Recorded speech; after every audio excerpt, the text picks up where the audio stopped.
Hi guys, it's Erica from Brains to Beauty, and this is like the 8th time I've filmed this intro, so let's just get this right. Today we are doing top 5 high-end palettes. What? I'm so excited about this. Some of the palettes I'm going to show you I've had for almost 3 years. It's really hard to go through eyeshadow really fast unless you seriously use it every day, and eyeshadow palettes are one of those that I'm using something different almost every day. So for me, if I'm gonna spend a lot of money, it's gonna be on something I'm gonna have for a long time. So before we get started, I do wanna mention this is a collaboration with Tara. Please check the down bar.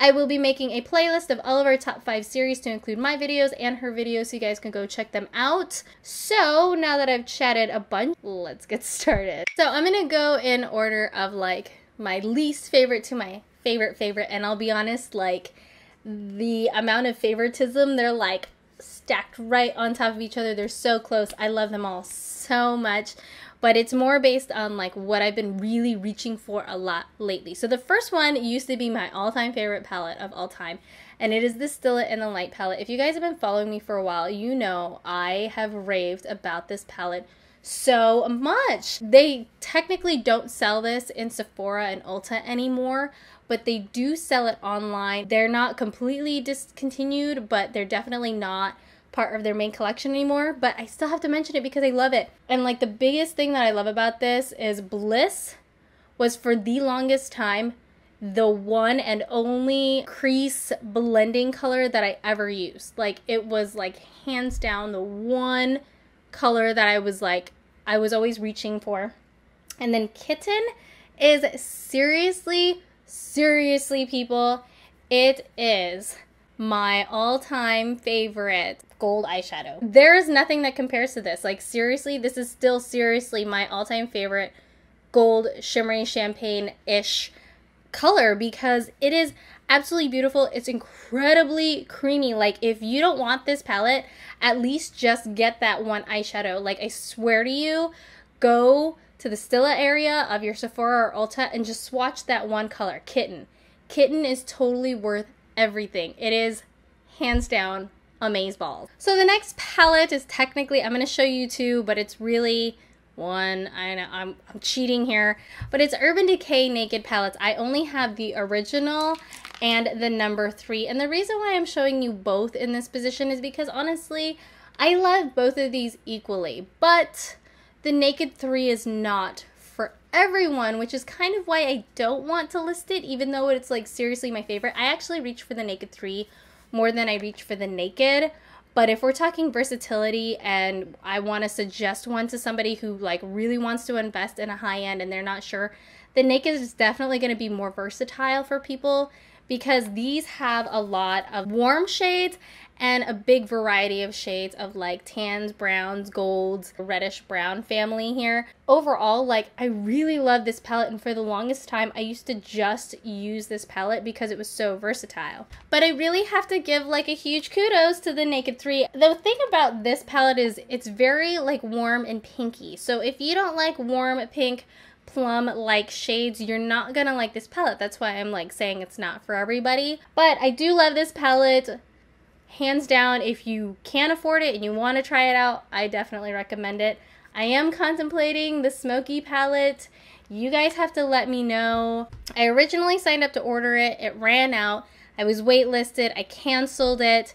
Then I reinstated it. I got the palette. I was having second thoughts. I returned it.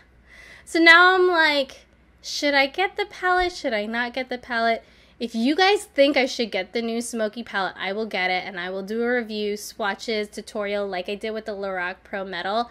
Let me know. I will definitely do it if you guys say yes, but if nobody is on board, if nobody's really interested in the new palette, then I will just pass on. Anyway, the next palette is my IT Cosmetics Naturally Pretty.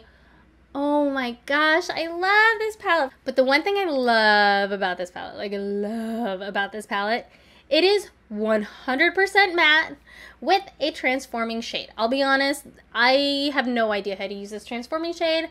I've tried to do what the instructions say, which is where you dab a little bit of this color and then you mix it with this and it makes it shimmery, or you put this color on first and then you put this on top of it, or you wet it and then you combine it.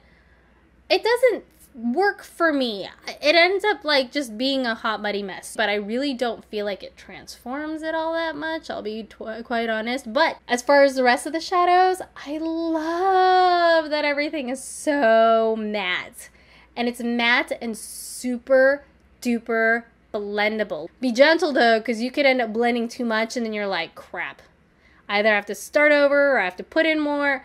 You could like over blend with these because they are so blendable, so be careful, but I love all the shades. Okay, so my top 2 favorite palettes right now of all time are the Too Faced Semi-Sweet and the regular chocolate bar palette. So we've got the chocolate bar and the semi-sweet chocolate bar palette.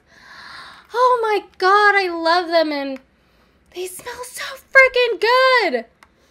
Oh, I could just sit here and sniff palettes. Isn't that the weirdest thing ever? But yes, I could. Every time I open these palettes, I'm like, I need chocolate. They smell so good. I love it. I love it. I love it. The cocoa butter is just like to die for. Okay, anyway, moving on. So, okay. I reach for the semi-sweet chocolate palette more than I do the chocolate palette. But if I had to recommend a palette, if you couldn't get both, I would say go for the chocolate bar palette. I know, I'm so confusing. I'm so confusing. But the reason why I say that is, let me open these two up for you. So the top palette is the semi-sweet chocolate bar, and then the bottom is the chocolate bar palette. And I gotta say, I love them both so much. The reason why I recommend the chocolate bar is because the colors are a little bit more versatile and they're lighter. So unless you really like smoky looks, you might not like the semi-sweet because one, it's a little bit more cool tone and there are a lot more darker shades. Honestly, the biggest reason why I reach for the semi-sweet more than the chocolate bar is because of the shade Peanut Butter. Probably one of the best blending colors for me personally. So for that reason, I tend to reach for this a lot. I'm actually wearing it today. I reach for it a lot. I love these colors. I'll be honest, I haven't tried all of the shades in both of the palettes. I can't give you like a full review on the shadows and tell you like the quality differences between the two. I can just tell you like what I reach for. And I reach for these a lot. Even though I've only tried a few shades, like those shades I've tried, I love them so much. If I lost all of my palettes and I had to repurchase the palettes, I would buy both of these. I couldn't just buy one. I would have to buy both because I love both of them a lot. So let me know down below if you guys want to see like full on reviews on any of these palettes. I've never done like a full swatch review on any of these 5. I only did it on the Lorac Pro Metal because I had just gotten it and it was the first time I'd ever like wanted to even do a video like that, especially since these palettes have a million reviews out there already. I didn't want to like redo what other people have already done.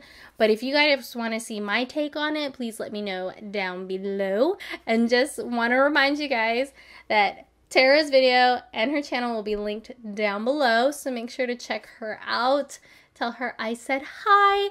And then we will move on to the next top 5. And I believe it's gonna be nail polish. If you guys didn't know, I do nail tutorials. I did not film this one. This was an experiment on double stamping. Do you guys want to know how I nail double stamped these? Let me know down below. And that is it. Thank you guys so much for watching. If you guys enjoyed this crazy friggin' video, make sure to thumbs it up. Of course, comment down below what you guys thought of my palette selection. And of course, if you guys are new to my channel, welcome. And if you guys enjoyed watching this crazy video on my top 5 palettes, make sure to thumbs up, subscribe. What? Make sure to subscribe down below. And that is it. Thank you guys so much for watching. This is Erica from Brains to Beauty.